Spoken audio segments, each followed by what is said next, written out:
നമ്മുടെയൊക്കെ ജീവിതത്തിൽ നമുക്ക് പലപ്പോഴും വലിയ ഭയമുണ്ടാവാറുണ്ട്. ആ ഭയം നമുക്ക് ഏറ്റവും കൂടുതലുള്ളത് എന്തിനെക്കുറിച്ചാണ് എന്നുള്ളത് എൻ്റെ പ്രേക്ഷകർക്കൊന്ന് കമൻറ്റ് ചെയ്യാമോ? നമ്മളിൽ മഹാഭൂരിപക്ഷം പേര് പറയുക നമ്മൾ മരണത്തെ ഭയക്കുന്നവരാണ് എന്നുള്ളതാണ്, ഇല്ലേ? നമ്മളിപ്പോൾ ഒരു യാത്ര ചെയ്യുമ്പോൾ ഒരു ആന വന്നാൽ അല്ലെങ്കിൽ മറ്റേതെങ്കിലും തരത്തിലുള്ള അപകടങ്ങളുണ്ടായാൽ നമ്മൾ സ്വാഭാവികമായിട്ടും മരണത്തെ ഭയക്കുന്ന ആളുകളാണ്. അത് നമുക്കില്ല എന്നുള്ളത് ഞാൻ ഒരിക്കലും പറയുന്നില്ല. പക്ഷെ നമ്മൾ ഏറ്റവും കൂടുതൽ ഭയക്കുന്നത് എന്തിനെയാണ് എന്നുള്ളത് നിങ്ങളെപ്പോഴെങ്കിലും ഒന്ന് ആലോചിച്ച് നോക്കിയിട്ടുണ്ടോ? ആ ആലോചിച്ച് നോക്കിയിട്ടുള്ള ടോപ്പിക്കിലേക്ക് ഞാൻ നിങ്ങളോട് പറയും, മരണത്തേക്കാൾ നമ്മൾ ഭയക്കുന്നത് നമ്മുടെ പ്രതിച്ഛായകളെയാണ്. നമ്മളെക്കുറിച്ച് ആളുകൾ എന്ത് വിചാരിക്കും എന്നുള്ളതാണ്. നമ്മൾ മറ്റുള്ളവരുടെ ആലോചനകളിൽ അല്ലെങ്കിൽ അവരുടെ മനസ്സുകളിൽ നമുക്കുണ്ടാവുന്ന, നമ്മളെക്കുറിച്ചുണ്ടാവുന്ന ഇമേജുകളെയാണ്, പ്രതിച്ഛായകളെയാണെന്ന്. നിങ്ങൾക്ക് വിരുദ്ധ അഭിപ്രായങ്ങളൊക്കെ ഉണ്ടാവും. ആ ടോപ്പിക്കിലേക്ക് ഞാൻ വീണ്ടും വരുന്നതിന് മുമ്പ് നമ്മുടെ ചാനലിൽ മെമ്പർഷിപ്പ് എടുത്തിട്ടുള്ള നിരവധി പേർക്ക് നന്ദി. മെമ്പർഷിപ്പ് എടുക്കാത്തവർ ജോയിൻ എന്ന് പറയുന്ന സബ്സ്ക്രിപ്ഷൻ ബട്ടൻ്റെ തൊട്ട് സൈഡിലുള്ള ബട്ടണിൽ പ്രസ് ചെയ്തുകൊണ്ട് ലെവൽ 1-ൽ 179, ലെവൽ 2-ൽ 359, ലെവൽ 3-ൽ അതുപോലെ 700 സംതിങ് ആണ്. അപ്പോൾ അതടച്ചുകൊണ്ട് നമ്മുടെ ചാനലിനെ സപ്പോർട്ട് ചെയ്യാം എന്നുള്ളത് നിങ്ങളോടൊന്ന് ഓർമ്മിപ്പിക്കട്ടെ. ഇനി അതല്ല, ഇത് മന്ത്ലി ഉള്ളൊരു സ്കീമാണ്. ഇത് ചെയ്യാൻ കഴിയാത്തവർക്ക് നിങ്ങൾക്ക് നേരിട്ട് നമ്മുടെ അക്കൗണ്ടിലേക്കാണെങ്കിലും അല്ലെങ്കിൽ നമ്മുടെ ഗൂഗിൾ പേ വഴിയാണെങ്കിലും പണം നിക്ഷേപിക്കുക. അതിൻ്റെ ഡീറ്റെയിൽസ്, അക്കൗണ്ട് ഡീറ്റെയിൽസും അതുപോലെ ഗൂഗിൾ പേ നമ്പറും ഒക്കെ തന്നെ ഡിസ്ക്രിപ്ഷനിൽ കൊടുത്തിട്ടുണ്ട്. നിങ്ങൾക്ക് താല്പര്യമുള്ളവർ മാത്രം ചെയ്താൽ മതി. ഇത് മെമ്പർഷിപ്പ് എടുത്തു എന്നുള്ളത് കൊണ്ട് ചില വീഡിയോകൾ നേരത്തെ കാണാം എന്നുള്ളതല്ലാതെ വലിയ ബെനിഫിറ്റുകളൊന്നും നിങ്ങൾക്ക് ഉണ്ടാവില്ല. പക്ഷേ നമ്മുടെ ചാനലിനെ സപ്പോർട്ട് ചെയ്യണം എന്ന് താല്പര്യമുണ്ടെങ്കിൽ മാത്രം നിങ്ങളത് ചെയ്താൽ മതി എന്നുള്ളത് വിനയപൂർവ്വം ഒന്ന് അറിയിക്കട്ടെ.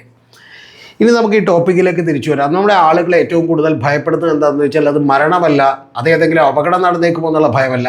പകരം ഏറ്റവും കൂടുതൽ നമ്മളെ ഭയപ്പെടുത്തുന്ന ഒരു കാര്യം നിങ്ങൾ അറിയേണ്ടത്, മറ്റുള്ള ആളുകൾ നമ്മളെക്കുറിച്ച് ഇത്രയും കാലം വിചാരിച്ചു വെച്ചിരുന്ന ഇമേജുകൾക്ക് അല്ലെങ്കിൽ അവർ നമ്മളെക്കുറിച്ച് എന്ത് വിചാരിക്കുമെന്നുള്ള ടെൻഷനുകൾ കൊണ്ടാണ് ലോകത്ത് നിരവധി ആളുകൾ ആത്മഹത്യ ചെയ്യുന്നത് എന്നുള്ളത് നിങ്ങൾ മനസ്സിലാക്കണം. എന്ന് പറഞ്ഞാൽ അവർ പലപ്പോഴും ഈ ലോകത്ത് ജീവിച്ചിരിക്കുമ്പോൾ തൻ്റെ കൂടെയുള്ളവർ, തൻ്റെ സുഹൃത്തുക്കൾ അല്ലെങ്കിൽ തങ്ങളുടെ ലോകം കുറേ കൂടി വലുതാണെങ്കിൽ ലോകമറിയുന്ന ആളാണ് ഞാൻ, അപ്പോൾ അത്തരത്തിൽ ലോകം തന്നെ എന്നെക്കുറിച്ച് ഒരു പരാജയപ്പെട്ട ഒരാളാണോ എന്ന് വിചാരിക്കുമെന്ന് പറയുന്ന തോന്നലിൽ നിന്നാണ് തീർച്ചയായിട്ടും നിങ്ങൾ അറിയേണ്ടത് ഇത്തരത്തിലുള്ള ആളുകൾ മരണം തിരഞ്ഞെടുക്കുന്നത്, ആത്മഹത്യകൾ തിരഞ്ഞെടുക്കുന്നത്.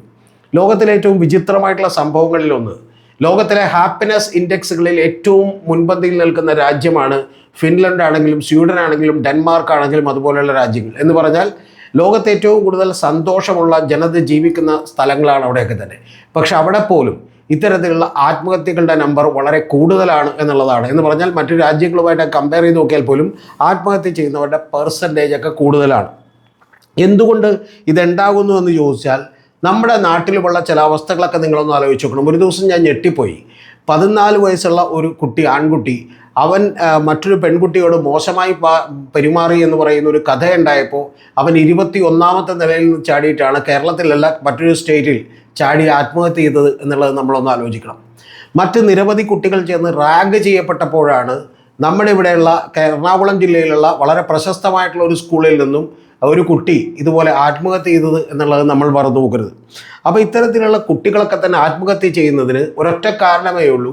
കാരണം അവൻ്റെ ചുറ്റും നിൽക്കുന്ന ലോകം അവനെക്കുറിച്ച് എന്ത് വിചാരിക്കും അല്ലെങ്കിൽ വളരെ മോശപ്പെട്ട ആളായി അവന് തോന്നുമോ എന്നുള്ള ചിന്തയിൽ നിന്നാണ്. ഇപ്പം ഞാൻ പറഞ്ഞതിനൊരു കണ്ടന്റ് നിങ്ങൾക്ക് പിടിയിട്ടുണ്ടാവും. പലപ്പോഴും ആളുകൾ മരണം ചൂസ് ചെയ്യുന്നത് പോലും അവനവനെക്കുറിച്ചുള്ള പ്രതിച്ഛായകൾ തെറ്റായിരിക്കുമെന്ന് തോന്നിയതുകൊണ്ടാണ്. ഈ പ്രതിച്ഛായകൾക്ക് നമ്മുടെ വോട്ടിങ്ങും അതുപോലെ തന്നെ രാഷ്ട്രീയവുമായിട്ടൊക്കെ ബന്ധമുണ്ട്. ഞാനതിലേക്ക് വരാം ഇതൊന്ന് വിശദീകരിച്ചതിന് ശേഷം.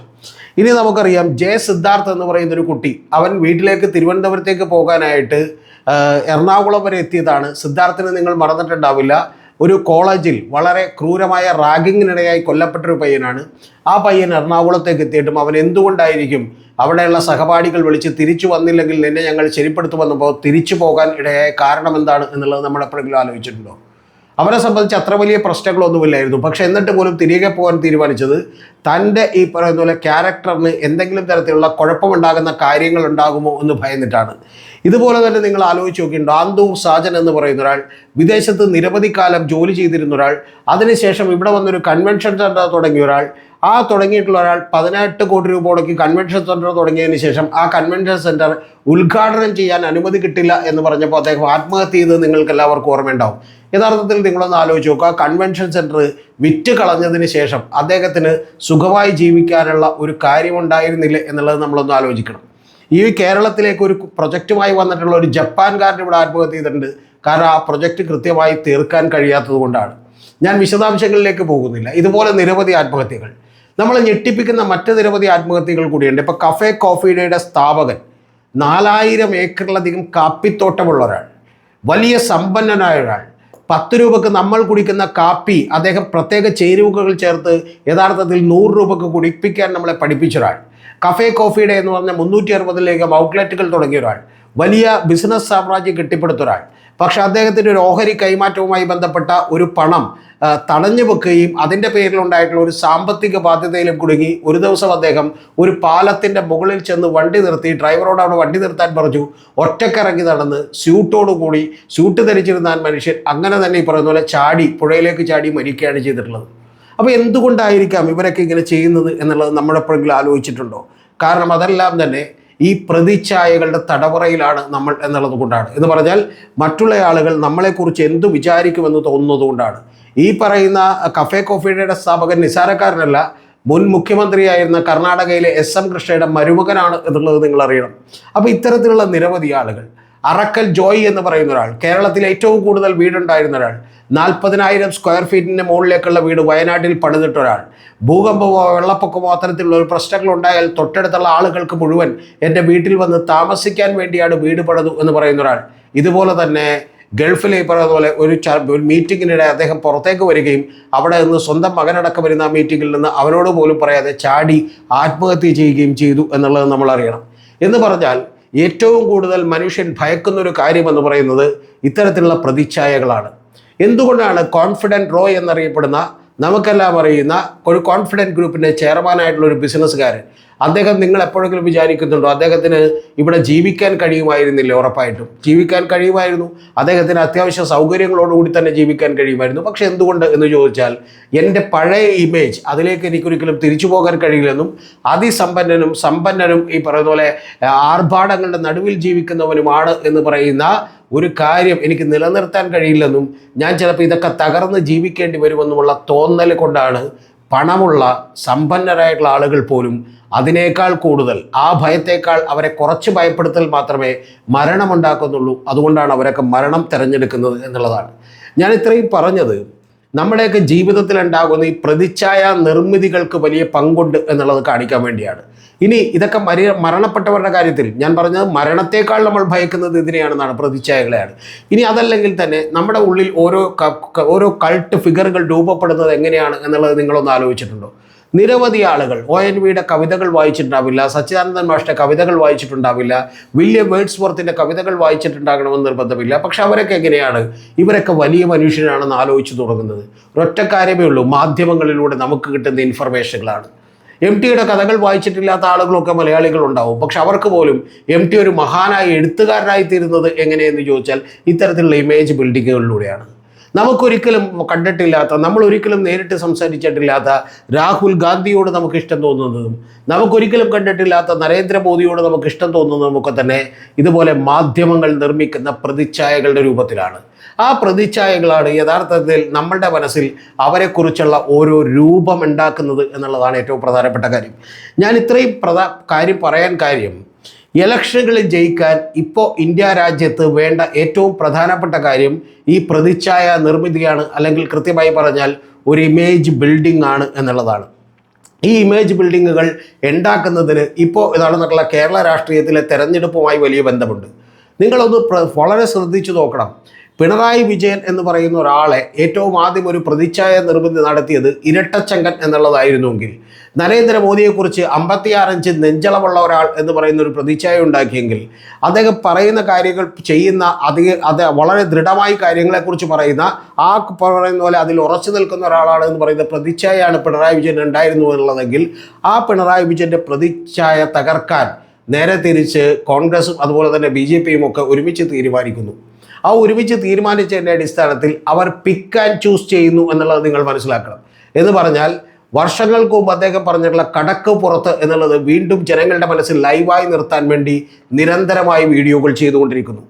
അതിനിടയിൽ അദ്ദേഹം വീട്ടിൽ പോയി ചോദിക്കൂ എന്ന് പറയുന്നത്, ഞാൻ കഴിഞ്ഞ ദിവസം പറഞ്ഞ പോലെ 82 വയസ്സുള്ള അസുഖമുള്ള വയ്യാതിരിക്കുന്ന ഒരാൾ അദ്ദേഹം പ്രസംഗിച്ചുകൊണ്ടിരിക്കുമ്പോൾ, നിങ്ങളോ ഞാനോ ഒക്കെ പ്രസംഗിച്ചുകൊണ്ടിരിക്കുമ്പോൾ പോലും ആരെങ്കിലും പുറത്തു നിന്ന് ഒരു ചോദ്യം ചോദിക്കട്ടെ എന്ന് പറഞ്ഞാൽ നമ്മളത് രസച്ചാരുടെ കുറിച്ച് പോകും, വലിയ പ്രശ്നമുണ്ടാവും. ഈ വീഡിയോയുടെ ഇടയ്ക്ക് പോലും എനിക്കറിയാം പ്രഗത്ഭരായിട്ടുള്ള ഈ പിണറായി വിജയനെ കുറ്റം പറഞ്ഞിട്ടുള്ള ചില ആളുകളൊക്കെ തന്നെ ഉണ്ട്. അവരുടെയൊക്കെ പേര് ഞാൻ പറയുന്നില്ല. അവരൊക്കെ വീഡിയോ എടുക്കുമ്പോൾ ആ വീഡിയോയുടെ ഇടയ്ക്ക് ഒരു ചെറിയ സൗണ്ട് ഉണ്ടാക്കിയാൽ അവരുടെ ശ്രദ്ധ തെറ്റും, അവർ ഭയങ്കരമായി ചീത്ത പറയും, തെറി പറയും. അപ്പോൾ അത്തരത്തിലുള്ള ആളുകൾ പോലും പിണറായി വിജയൻ്റെ അസഹിഷ്ണുതയെക്കുറിച്ച് പറയുന്നു. 82 വയസ്സുള്ള ക്യാൻസർ ബാധിതനായിട്ടുള്ള അത്തരത്തിലുള്ള ഒരാൾ, ബയോക്ലിനിക്കിൽ ചികിത്സിക്കുന്ന ഒരാൾ നിന്നുകൊണ്ട് സംസാരിക്കുന്നതിനിടയ്ക്ക് ഒരാൾ നിരന്തരമായി ഇത്തരത്തിലുള്ള ഇടപെടലുകൾ ഉണ്ടാകുമ്പോൾ അദ്ദേഹം റിയാക്ട് ചെയ്ത് പോകുന്നു.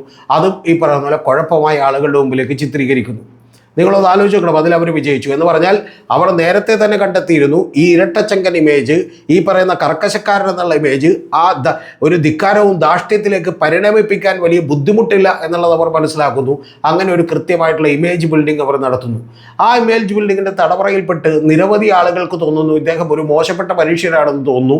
ഒരു അഴിമതിയുടെ കാര്യം പോലും പറയാനില്ലാതെ ഇന്ത്യ മഹാരാജ്യത്ത് ബോഫോഴ്സ് പോലെയുള്ള 2G സ്പെക്ട്രം പോലെയുള്ള ഇലക്ട്രൽ ബോണ്ട് പോലെയുള്ള നിരവധി അഴിമതികൾ ഉണ്ടായിട്ടും ആ അഴിമതികളൊന്നും നമ്മുടെ നാട്ടിൽ ചർച്ച ചെയ്യാതിരിക്കുകയും ഒരു സുപ്രഭാതത്തിൽ ഒരു അഴിമതിയും കൃത്യമായി പറയാനില്ലാത്ത പിണറായി വിജയൻ വലിയ അഴിമതിക്കാരനും കോടീശ്വരനുമാണ് എന്ന് പറയുന്ന ഒരു പ്രതീതി സൃഷ്ടിക്കാൻ കഴിയുന്നതിനോടൊപ്പം നേരത്തെ പറഞ്ഞ ഇരട്ടച്ചങ്കൻ, ദൃഢനിശ്ചയക്കാരൻ എന്നൊക്കെ പറയുന്ന ഒരു കാര്യത്തിൽ നിന്നും ഒരു ഇത്തിരി കൂടി അതൊന്ന് നീട്ടിപ്പിടിച്ചപ്പോൾ അതൊരു അഹങ്കാരിയും ധിക്കാരിയും അതുപോലെ തന്നെ കടക്കു പുറത്ത് പറയുന്നവനും എന്ന് പറയുന്ന ഒരു ഇമേജിലേക്ക് എത്തിക്കാൻ കഴിഞ്ഞു.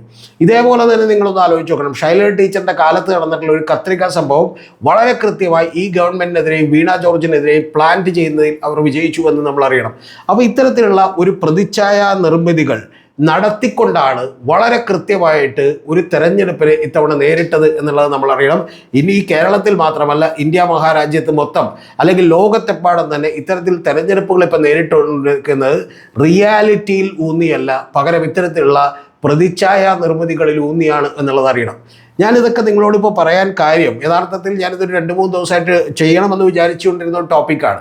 ആ ടോപ്പിക്ക് ചെയ്യണമെന്ന് വിചാരിച്ചുകൊണ്ടിരുന്നപ്പോൾ തന്നെ ഇന്ന് യഥാർത്ഥത്തിൽ മാത്യു ടി തോമസിൻ്റെ ഒരു ഇൻ്റർവ്യൂ കൂടി ഞാൻ കണ്ടു. ആ മാത്യു ടി തോമസ് പറഞ്ഞിട്ടുള്ള ഒരു പ്രധാനപ്പെട്ട പോയിന്റ് എന്ന് പറയുന്നത്, യഥാർത്ഥ കാര്യങ്ങളിലേക്ക് ഇനി ഇലക്ഷനുകളിൽ വോട്ട് ചെയ്യുന്ന ആളുകളെ തിരികെ എത്തിക്കുക എന്ന് പറയുന്നതാണ് ഏറ്റവും ഹെർക്കുലിയൻ ടാസ്ക്. കാരണം അങ്ങനെ അല്ലാതായി തീർന്നിരിക്കുന്നു നമ്മുടെ ആളുകൾ എന്നുള്ളതാണ്. എന്ന് പറഞ്ഞാൽ മതപരമായ, വിശ്വാസപരമായ, ട്രിവിയലായിട്ടുള്ള നിസ്സാര കാര്യങ്ങളിൽ തൂങ്ങി നിന്നുകൊണ്ട് പലപ്പോഴും ഒരാളെക്കുറിച്ചുള്ള നമ്മുടെ പ്രതിച്ഛായ ബിൽഡിംഗ് നടക്കുന്നു. പിണറായി വിജയനെക്കുറിച്ച് കൃത്യമായിട്ടൊരു അഴിമതി പറയാനില്ലാത്ത ആളുകൾ പോലും, നിരവധി യൂട്യൂബേഴ്സായിട്ടുള്ള ആളുകൾ പോലും കോടിക്കണക്കിന് രൂപയുടെ അഴിമതിയും ധൂർത്തും എന്നൊക്കെ പറഞ്ഞുകൊണ്ട് വാചകങ്ങൾ പറയുമ്പോൾ അതൊരു 1000 വട്ടം ആവർത്തിക്കുമ്പോൾ തീർച്ചയായിട്ടും ജനങ്ങളുടെ മനസ്സിലേക്ക് കൂടി ഇത്തരത്തിലുള്ള ഒരു ഇമേജ് ബിൽഡിംഗ് നടക്കുന്നു എന്നുള്ളതാണ് യാഥാർത്ഥ്യം. പിന്നെ ഇങ്ങനെ നടന്നാലൊരു വലിയ പ്രധാനപ്പെട്ട കാര്യം കൂടിയുണ്ട്.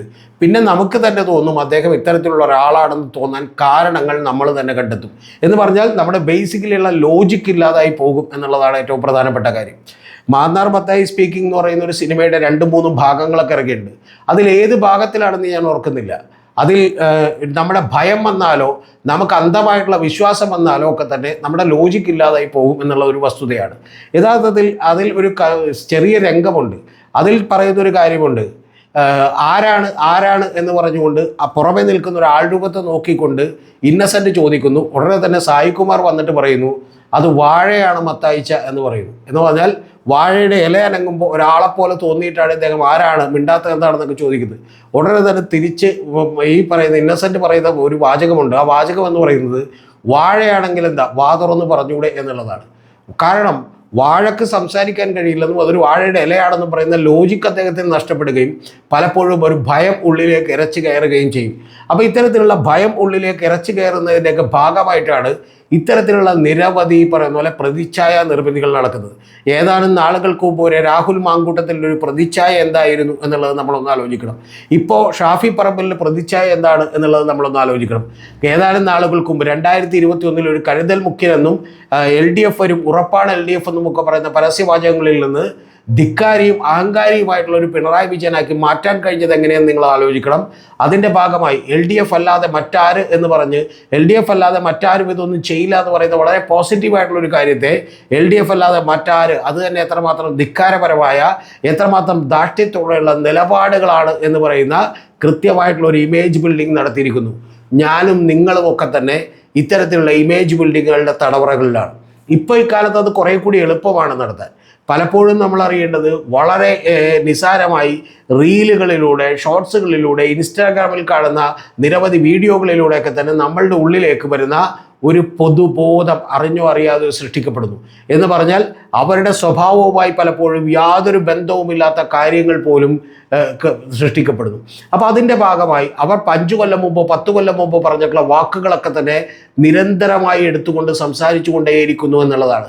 അപ്പോൾ ഇത്തരത്തിലുള്ള അപനിർമ്മിതികളിൽ നിന്ന്, പ്രതിച്ഛായകളിൽ നിന്ന് പുറത്തേക്ക് വരികയും ഇലക്ഷനുകൾ കുറേ കൂടി ഫാക്ട് ബേസ്ഡായി മാറുകയും വേണം എന്നുള്ളതാണ് മാത്യു ടി തോമസ് പറഞ്ഞു വെക്കുന്നത്. കാരണം അദ്ദേഹത്തോട് ചോദിച്ചത് എങ്ങനെയാണ് താങ്കൾ 3-ാം സ്ഥാനത്തേക്ക് പോയത് തിരുവല്ലയിൽ എന്നുള്ളതാണ്.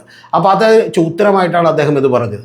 ഞാൻ ഇത്രയും ഡീറ്റെയിൽഡായി പറഞ്ഞതിൻ്റെ കാരണം ഈ അപനിർമ്മിതികളിലേക്ക്, ഈ പറയുന്ന പ്രതിച്ഛായ നിർമ്മിതികളിലേക്ക് സഖാക്കളടക്കമുള്ള ആളുകൾ പോലും പെട്ടുപോയതുകൊണ്ട് അവരുടെ ജീവിതത്തിൽ ഒരിക്കൽ പോലും കണ്ടിട്ടില്ലാത്ത, അവരൊരിക്കൽ പോലും സംസാരിച്ചിട്ടില്ലാത്ത, കൃത്യമായിട്ടുള്ള ഒരു അഴിമതി ആരോപണം പോലും കൃത്യമായി പറയാൻ കഴിയാത്ത പിണറായി വിജയൻ വളരെ ഒരു ധിക്കാരിയും അഹങ്കാരിയുമായിട്ടുള്ള ഒരാളായി അവതരിപ്പിക്കപ്പെട്ടു എന്നുള്ളതും ആർഭാടത്തിൻ്റെയും ധൂർത്തിൻ്റെയും ഒക്കെ പ്രതീകമായി അവതരിപ്പിക്കപ്പെട്ടു എന്നുള്ളതും യാഥാർത്ഥ്യമാണ്. യഥാർത്ഥത്തിൽ ഈ വീഡിയോ ചെയ്യുന്ന യൂട്യൂബർമാരായിട്ടുള്ള ആളുകൾ പോലും ഇവരാരെങ്കിലും കണ്ടിട്ടുണ്ടോ എന്നുള്ളത് നമുക്ക് സംശയമാണ്. അപ്പോൾ ഇത്തരത്തിലുള്ള അവരുടെയൊക്കെ അജണ്ടകൾക്കനുസരിച്ച്, ഓരോ താല്പര്യങ്ങൾക്കനുസരിച്ചുള്ള നിർമ്മിതികളും അതിനായി സെലക്ട് ആൻഡ് പിക്കായിട്ടുള്ള ന്യൂസുകളുമാണ് നിങ്ങൾക്ക് കിട്ടിക്കൊണ്ടിരിക്കുന്നത് എന്നുള്ളതാണ് യാഥാർത്ഥ്യം. ഞാനൊരു സിനിമയെക്കുറിച്ച് കൂടി പറയാം. അത് ജനഗണമന എന്ന് പറയുന്ന ഒരു സിനിമയാണ്.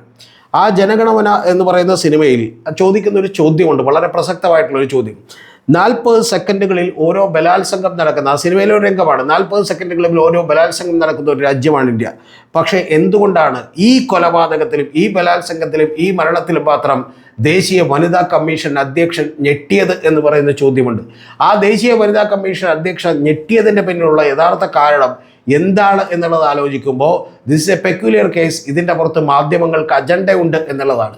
അതേപോലെ അജണ്ടകളിലൂടെ തീരുമാനിക്കപ്പെട്ട ഒരു വിധി കൂടിയാണ് ഈ തെരഞ്ഞെടുപ്പ് എന്ന് മറന്നു പോകരുത്. ഇപ്പോൾ കേരളത്തിൽ മാത്രമല്ല, ഇന്ത്യയിലെമ്പാടും തന്നെ ജനത്തിൻ്റെ അടിസ്ഥാന പ്രശ്നങ്ങളെ തൊടാത്ത, വികസനത്തെക്കുറിച്ച് ചർച്ച ചെയ്യാത്ത, വളരെ ഉപവിപ്ലവമായ, പലപ്പോഴും അവരുടെ വൈകാരികമായി കണക്ട് ചെയ്യുന്ന കാര്യങ്ങൾ എടുത്തുകൊണ്ട് മാത്രം അവരോട് വാർത്തകൾ സംവദിക്കുന്ന ഒരു സംസ്കാരം നമ്മുടെ നാട്ടിൽ രൂപപ്പെട്ട് കഴിഞ്ഞിരിക്കുന്നു.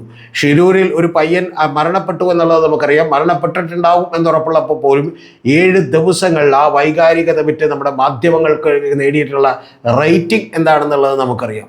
ഇപ്പോഴും നിങ്ങൾ അറിയേണ്ടത് ഒരു കേരളത്തിൻ്റെ മുഖ്യമന്ത്രി ആരാണെന്ന് അറിയാത്തത് കൊണ്ട് ആ മുഖ്യമന്ത്രിയുമായി ബന്ധപ്പെട്ടുള്ള വിവാദങ്ങളും ഫ്ലക്സുകൾ വലിച്ചു കീറുന്നതും തെരുവ് യുദ്ധങ്ങൾ നടത്തുന്നതും നമ്മൾ ഏതാണ്ട് ഈ പറയുന്ന പോലെ ഒരു ഷോ കണ്ട് ആസ്വദിക്കുന്നത് പോലെ, ഒരു ഇരിപ്പടം കണ്ട് ആസ്വദിക്കുന്നത് പോലെ ആസ്വദിക്കാൻ പഠിക്കുന്ന ലെവലിലേക്ക് ഓരോ മലയാളിയും മാറിക്കൊണ്ടിരിക്കുന്നു എന്നുള്ളതാണ് ഏറ്റവും പ്രധാനപ്പെട്ട കാര്യം. അതുകൊണ്ട് ഈ പറയുന്ന വികൃതമായിട്ടുള്ള പ്രതിച്ഛായകളെ, ആ പ്രതിച്ഛായ നിർമ്മിതികളെ കൃത്യമായി കണ്ടെത്താൻ പലപ്പോഴും അവർ നമ്മളെന്ത് ഭക്ഷിക്കണമെന്ന് തോന്നിക്കുകയും അവർ ഏത് വാർത്തകൾ കേൾക്കണമെന്ന് വിചാരിക്കുന്ന വാർത്തകൾ മാത്രമാണ് നമ്മളിലേക്ക് എത്തുന്നത് എന്നുള്ള യാഥാർത്ഥ്യവുമൊക്കെ മനസ്സിലാക്കാൻ, അതിനെയൊക്കെ പൊളിച്ചെഴുതാൻ ഒരു ചാനൽ വേണം എന്ന് വിചാരിച്ചു കൊണ്ടുകൂടിയാണ് ഞാൻ ഈ ചാനൽ നടത്തുന്നത്. അതുകൊണ്ട് പ്രിയപ്പെട്ട പ്രേക്ഷകരോട് എന്നെ സപ്പോർട്ട് ചെയ്യണമെന്ന് ആവശ്യപ്പെട്ടുകൊണ്ട് തൽക്കാലം നിർത്തുന്നു. പക്ഷെ മറന്നു പോകരുത്, നിങ്ങൾക്ക് തരുന്ന ഓരോ വാർത്തകളിലും അത് ഉൽപ്പാദിപ്പിക്കുന്ന മാധ്യമ സ്ഥാപനങ്ങളുടെ മുതലാളിമാരുടെ താല്പര്യങ്ങൾ കൂടി ഉണ്ടാകും എന്നുള്ളത് മറന്നു പോകരുത്. അവരുടേതായിട്ടുള്ള ഈ പറഞ്ഞ വേർഷൻ ഉണ്ടാകുമെന്ന് പറഞ്ഞു പോകരുത്. ആ വേർഷനുകളിൽ കുടുങ്ങിക്കിടക്കുന്നവരായി നമ്മൾ മലയാളികൾ മാറിക്കൂടാ എന്നുള്ളത് കൂടിയാണ് ഏറ്റവും പ്രധാനപ്പെട്ട കാര്യം. അതുകൊണ്ട് വളരെ വളരെ ശ്രദ്ധിച്ച് മാത്രം നമ്മൾ വാർത്തകളും അതിൽ ഈ പറഞ്ഞ പോലെ സെലക്റ്റീവായിട്ടുള്ള നമ്മളെ ബാധിക്കുന്ന കാര്യങ്ങളുമൊക്കെ തിരഞ്ഞെടുക്കണം. യഥാർത്ഥത്തിൽ ഈ കഴിഞ്ഞ ഇടതുപക്ഷ ജനാധിപത്യ മുന്നണി ഗവൺമെൻറ്റിൻ്റെ ഈ ഭരണത്തിൽ എന്താണ് കുഴപ്പമെന്ന് ചോദിച്ചാൽ ആർക്കും അറിയില്ല. എന്താണ് ഈ പറയുന്ന പിണറായി വിജയൻ്റെ കുഴപ്പമെന്ന് പറഞ്ഞാൽ അദ്ദേഹം ഒരാളോട് കടക്ക് പുറത്തെന്ന് പറഞ്ഞതാണോ, വീട്ടിൽ പോയി ചോദിക്കുമെന്ന് പറഞ്ഞതാണോ, അതുകൊണ്ട് അദ്ദേഹത്തിൻ്റെ ഭരണം മുഴുവൻ മോശമാണോ എന്ന് നമുക്കറിയില്ല. പക്ഷേ ഇത്തരത്തിലുള്ള പ്രതിച്ഛായ നിർമ്മിതികൾ ഇനിയും നമ്മുടെ നാട്ടിൽ കൂടിക്കൊണ്ടേയിരിക്കും. നമ്മളുടേതല്ലാത്ത, നമ്മൾക്കൊരിക്കലും വിഷയമല്ലാത്ത മതവും ജാതിയും മറ്റു പല പരിഗണനകളും ഇതുപോലെയുള്ള പ്രതിബിംബ നിർമ്മാണങ്ങളും ഒക്കെ നടത്തിക്കൊണ്ടേയിരിക്കും. അതിനെതിരെ ജാഗ്രതയോടുകൂടിയിരിക്കണം ഓരോ മലയാളിയും, അല്ലെങ്കിൽ കേരളം കൈവിട്ടു പോകും.